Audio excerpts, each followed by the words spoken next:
मैं कहना चाहता हूँ वही जितना को, जिसने भगवान राम को अपशब्द कहा है, भगवान राम को तू तड़ाक कहा है, तो उसके नाम के आगे राम को कट कूट करके जितना को मैं यह कहना चाहता हूँ कि ब्राह्मण समाज या हिंदू समाज आज इतना दुर्बल नहीं है कि तुम जैसे ईसाई मिशनरी के चक्के पट्टों को जवाब नहीं दे सकता है। यहाँ पर आके और ब्राह्मणों से माफी मांगे, ब्राह्मणों से ही नहीं पूरे हिंदू समाज से माफी मांगे। उन्होंने भगवान राम को अपमानित किया है। हम जानते हैं इस माझी समाज को कि आज पूर्णिमा के दिन सबसे अधिक अगर कोई सत्यनारायण की पूजा करता है तो वो माझी समाज है। मगर ये हिंदू धर्म से तोड़ने वाले ये जीतनराम मांझी जैसे मिशनरी के दलाल 200 रुपए में 2 बोरी चावल में मुंह मत खुलवाओ, ज्यादा बेहतर है माफी मांग लो। 100 200 रुपए में अपनी अम्मी को और अपनी बहनिया को खड़ी कर दो मार्केट में जीतनराम मांझी। बिहार के भूतपूर्व मुख्यमंत्री का एक वीडियो आया है जिनमें जीतनराम मांझी बोल रहे हैं कि ब्राह्मण हरामखोर होते हैं और ब्राह्मणों को हरामखोर बोल रहे हैं कि ब्राह्मण बोलते हैं हम तुम्हारे यहाँ खाएंगे नहीं, दक्षिणवे दे दो लेके चल जाते हैं। तो तुमसे बता देना चाहते हैं कि तुम इतने नीच हो कि तुम्हारे यहाँ ब्राह्मण सच में नहीं खाएंगे। और ये ब्राह्मणों की गलती नहीं है, तुम हो ही इस लायक कि ब्राह्मण कोई खाएगा नहीं तुम्हारे घर। इतनी नीच मानसिकता अगर तुम्हारी है तो ब्राह्मण बिल्कुल भी नहीं खाएगा। और आज हम खुलकर बोल रहे हैं तुम नीच थे, हो और रहोगे। और जो नीच होता है उसके यहाँ ब्राह्मण नहीं खाते हैं। और एक चीज और बता देना चाहते हैं कि सिर्फ और सिर्फ वोट के लिए अगर तुम बोल रहे हो इस तरीके से, वोट के लिए अगर ब्राह्मणों को गरिया रहे हो कि भाई अगर हम ब्राह्मणों को गरियाएंगे तो हमें दलित वोट मिल जाएगा, तो ब्राह्मणों के गरियाने से दलित नहीं खुश होगा। हमें लग रहा है कि अगर कोई वोट के लिए ब्राह्मणों को गरिया रहा है तो उनके घर में उनकी माँ भी होगी। ये शायद बूढ़े हो गए, माँ मर गई होगी।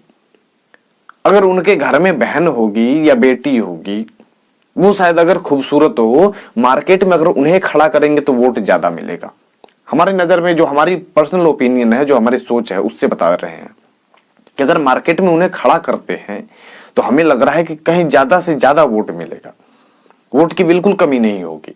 और हमें लग रहा है कि भाई कहीं इनकी सरकार न बन जाए। बिल्कुल सरकार बन सकती है आपकी, किसी गलत काम के लिए नहीं बोल रहे हैं, मार्केट में खड़ा करने के लिए।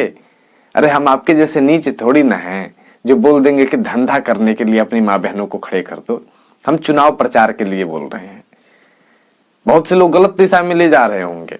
जीतनराम मांझी भी अगर इस वीडियो को देखेंगे तो गलत दिशा में ले जाएंगे कि भाई ये बोल रहा होगा कि 100 200 रुपए में अपनी अम्मी को और अपनी बहनिया को खड़ी कर दो मार्केट में जीतनराम मांझी। लेकिन हम ये नहीं बोल रहे हैं, हम ये बोल रहे हैं कि चुनाव प्रचार के लिए खड़े कर दो, शायद कुछ वोट ज्यादा मिल जाए। ब्राह्मणों को गरियाने से तो बेहतर है कि उन्हें खड़ा करो मार्केट में। और यही हम बताने के लिए आए थे कि ब्राह्मणों को गरियाने से तो कुछ होगा नहीं। तुम्हारी भलाई इसी में है कि खुले मंच पर जिस तरीके से तुम गरियाए हो उसी तरीके से नाक रगड़ के माफी मांग लो। और नहीं तो पता नहीं कब कौन कहां से रेल दे। भाई कोई भरोसा थोड़ी ना है, किसी को बुरा लग सकता है भाई, और बीच बचाव में वो भाई रेल सकता है बिल्कुल। तो इसलिए बता रहे हैं कि चुनाव प्रचार में उनको खड़े कर दो, अपनी माँ को, बहन को, बेटी को, सबको वोट ज्यादा मिलेंगे। और ब्राह्मणों से माफी मांग लो। जब ब्राह्मणों से माफी मांग लोगे, इसी में तुम्हारी और तुम्हारे कौम की सबकी भलाई इसी में है।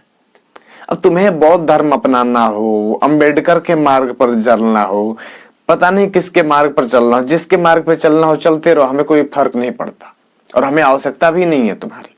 हम सर्वश्रेष्ठ थे, हैं और रहेंगे। और तुम क्या हो और शुरू से क्या करते आए हो ये बताने की आवश्यकता नहीं है। आज से नहीं, आदिकाल से तुम्हारी क्या औकात रही है, तुम्हारे कौम की क्या औकात रही है, ये बताने की आवश्यकता थोड़ी ना है। तुम लोग क्या करते थे पहले कोई सब जानते हैं, कुछ बताने की आवश्यकता नहीं है। तुम्हारी क्षमता क्या थी पहले, तुम कौन सा काम करते थे, सबको पता है। अभी हम बोलेंगे तो ये जो यूट्यूब वाले हैं इनके रूल के खिलाफ हो जाएगा, वीडियो उड़ा देंगे। तो ये हम बताना नहीं चाहते। 200 रुपए में 2 बोरी चावल में मुंह मत खुलवाओ, ज्यादा बेहतर है माफी मांग लो। मुंह खुलवाने की आवश्यकता नहीं है। मुंह खुलेगा तो बेकार में हम कुछ ऐसा बोल देंगे जो शायद संविधान के अगेंस्ट आता हो। तो इसलिए बताना चाहते हैं कि भलाई इसी में है। खुले मंच पे जिस तरीके से गरियाए हो उसी तरीके से माफी भी मांग लो। बाकी वीडियो को इतने पे रोकते हैं। हर हर महादेव।